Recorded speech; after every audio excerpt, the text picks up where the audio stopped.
இன்னைக்கு வந்து சண்டே ஸ்பெஷலுங்க. என் பொண்ணு வந்து சிக்கன் பிரியாணி தான் வேணும்னு கேட்டதுனால இன்னைக்கு வேலைக்கு கூட போகாம சிக்கன் பிரியாணி செஞ்சு உட்காந்து இருக்கேங்க. ஃபர்ஸ்ட் டைம் ட்ரை பண்றோம் வீட்டில், எப்படி இருக்குதோ தெரியல.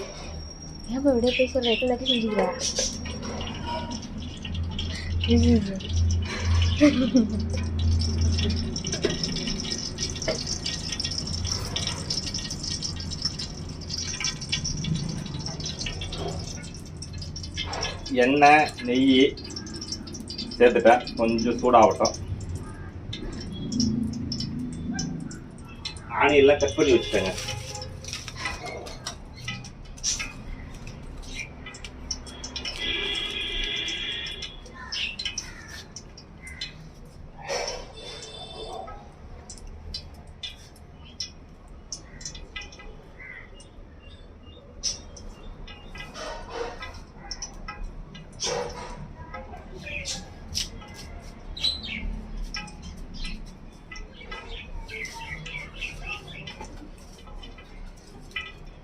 அடுப்பு கடகடன்னு இருந்துச்சுன்னா கடகடன்னு செஞ்சிடலாங்க.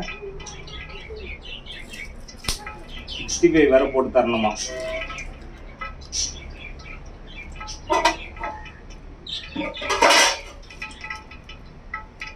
அதுவும் அடுப்புல.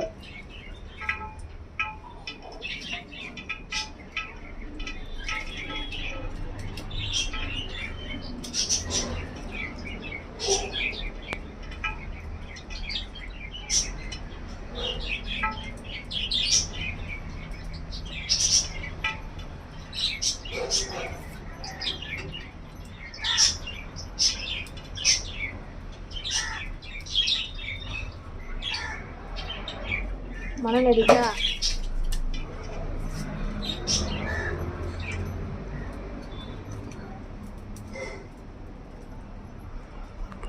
எண்ணெய் காஞ்சிச்சுங்க. பட்டை லவங்கம் போட்டுக்கலாம்.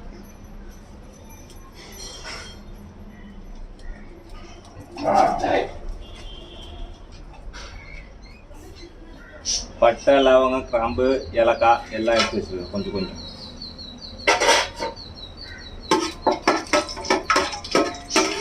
புரிஞ்சினே இருக்கும்போது பச்சை மிளகாய் அணைய சேர்த்துக்கலாம்.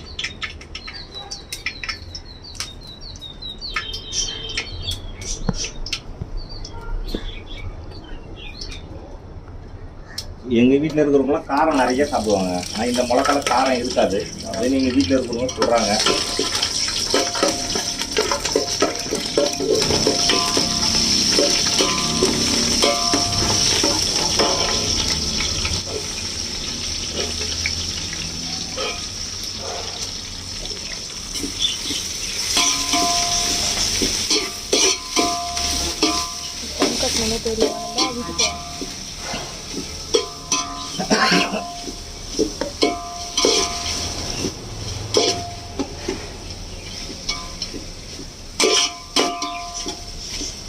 நல்லா வாங்கட்டும்.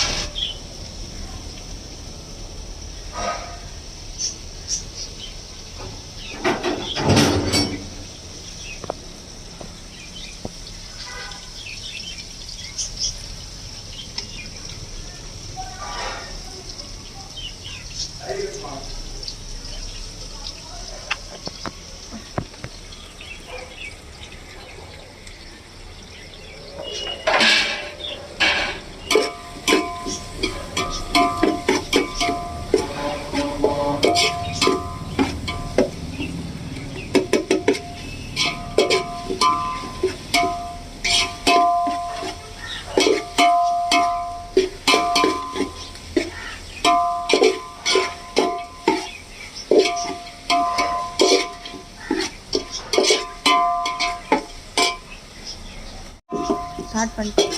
வெங்காயம் பொன்னிறமாக வதங்கிட்டுங்க. இப்போ கொஞ்சோண்டு புதினா தழை சேர்த்துக்கலாம். புதினா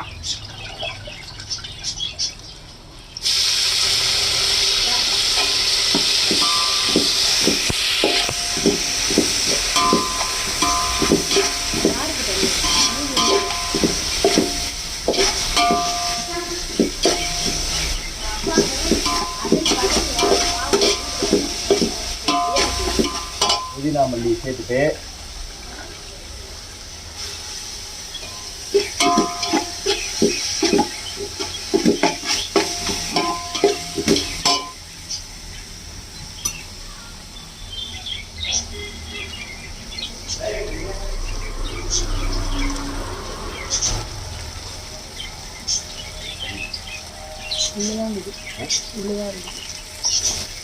இஞ்சி பூண்டு சேர்த்துக்கலாங்க.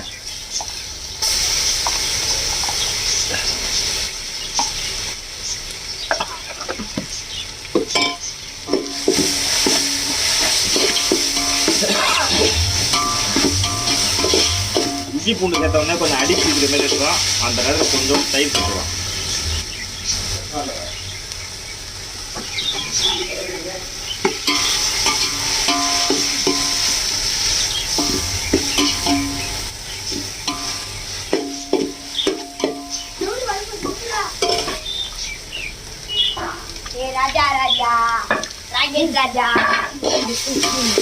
என் பையங்க அவன் இப்பதான் போயிட்டு விளையாட்டு வந்துக்கிறாரு.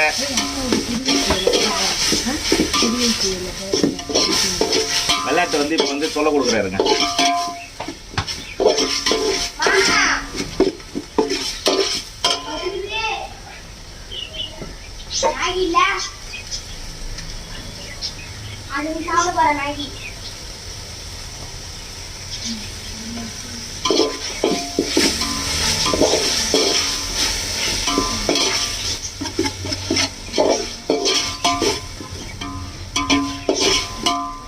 தக்காளி சேர்த்துக்கலாம்.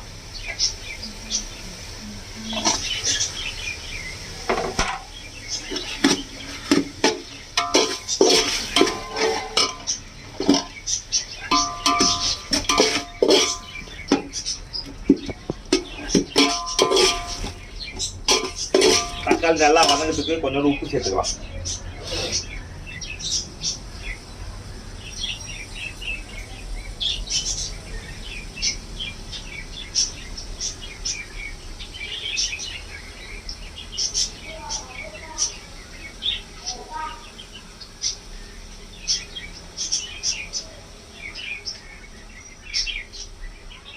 வதக்கு.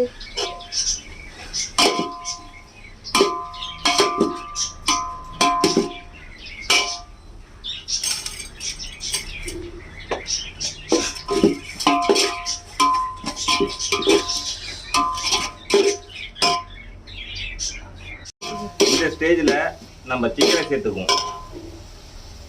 சிக்கன் என்ன கம்மியாக இருக்குதுன்னு நினைக்காதீங்க. இவங்க வந்து 65 போட்டால் தான் பிரியாணி வேணுமா. சும்மா இது வாசனை வந்து கொஞ்சோண்டு போடுறோம். நாங்கள் 65 போடணுமாங்க.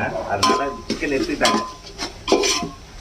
இதில் பீஸு வெள்ளையே கொஞ்சம் மசாலா இல்லாமல் இருக்குதுன்னு சொல்லிட்டு இவங்க சாப்பிட மாட்டேங்கிறாங்க.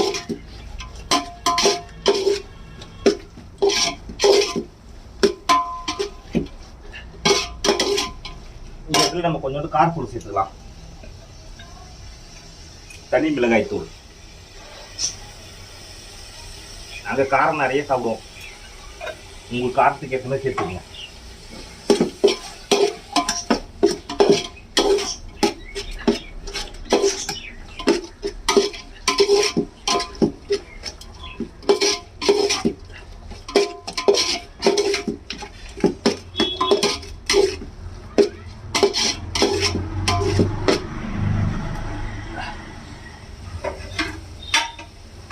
கொஞ்ச நேரம் தம்பு அப்படியே மூடு வைப்போம். பாருங்கன்றல இப்போ வந்து இந்த சிக்கனில் கொஞ்சம் மசாலாலாம் ஒர்க் மாதிரி இருக்கும். அந்த நேரத்தில் நம்ம வந்து எவ்வளோ அரிசி எடுத்துக்கணுமோ அந்த அரிசிக்கு தகுந்த மாதிரி தண்ணி வைக்கணும். நீ எத்தனை படி அரிசி வச்சுருன்னு சொல்லு.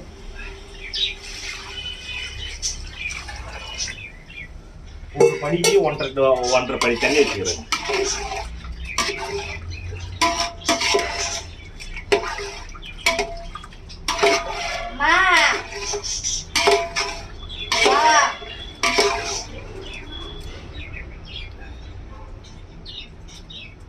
இந்த ஸ்டேஜில் உப்பு கொஞ்சம் செக் பண்ணிங்கன்னா உப்பு கொஞ்சம் தொண்டையில் தைக்கிற மாதிரி இருந்ததுன்னா அரிசி போட்டால் கரெக்டாக இருக்கும். இப்போ உப்பு கரெக்டாக இருக்கு. அப்படியே கொதிக்க விட்டுடலாம்.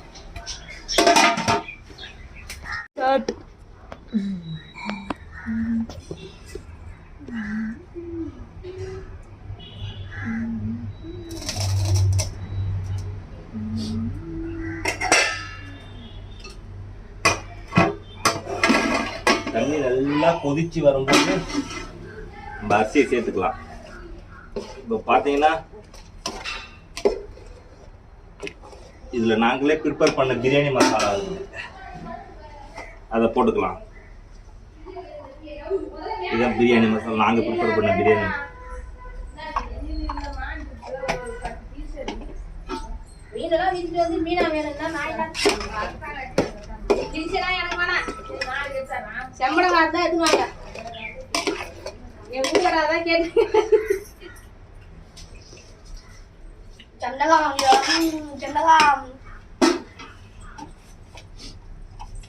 சார், குழம்பு தூள் எடுத்துக் கொள்கிறேன். காரத்தூள் எங்கே? அங்கே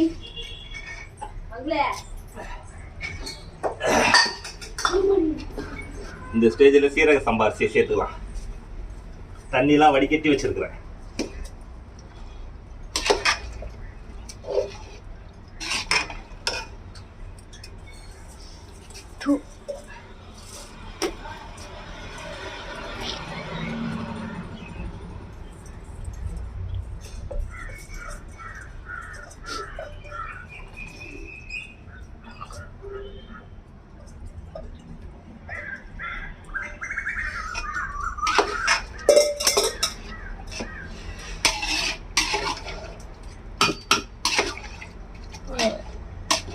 அதிகமாக கிண்டனா அரிசி உடஞ்சிட்டு சொல்லுவாங்க, நம்மளுக்கு தெரியல, பார்ப்போம்.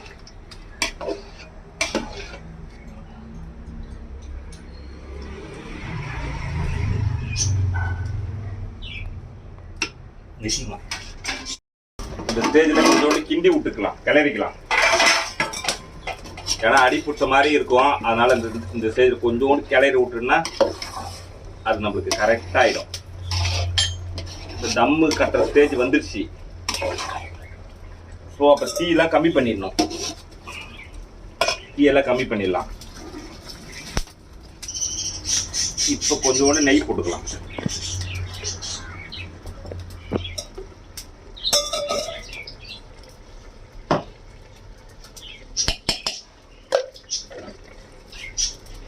கருவேப்பிலை, புதினா மல்லி கொஞ்சம் இருக்கு, அதை போட்டுக்கலாம்.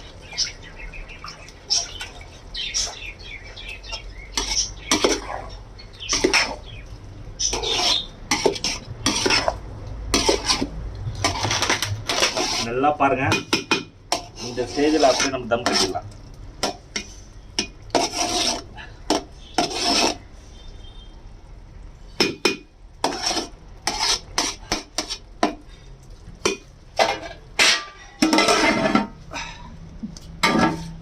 நெருப்பெல்லாம் எடுத்துட்டு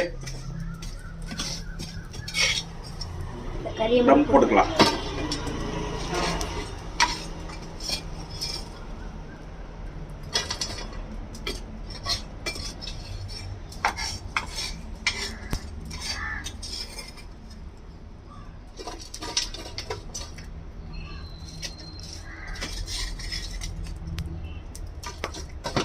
கீழே ஒரு நெருப்பு இல்லாமல் பார்த்துங்க, அந்த அனல்லே அது வந்து வரும்.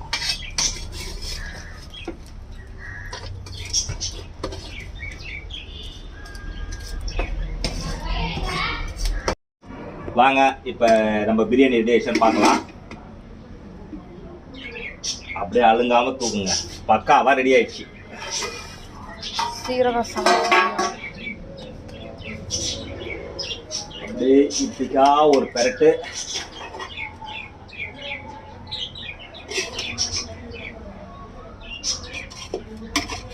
நல்லா கம கமன்னு வாசனை வருது.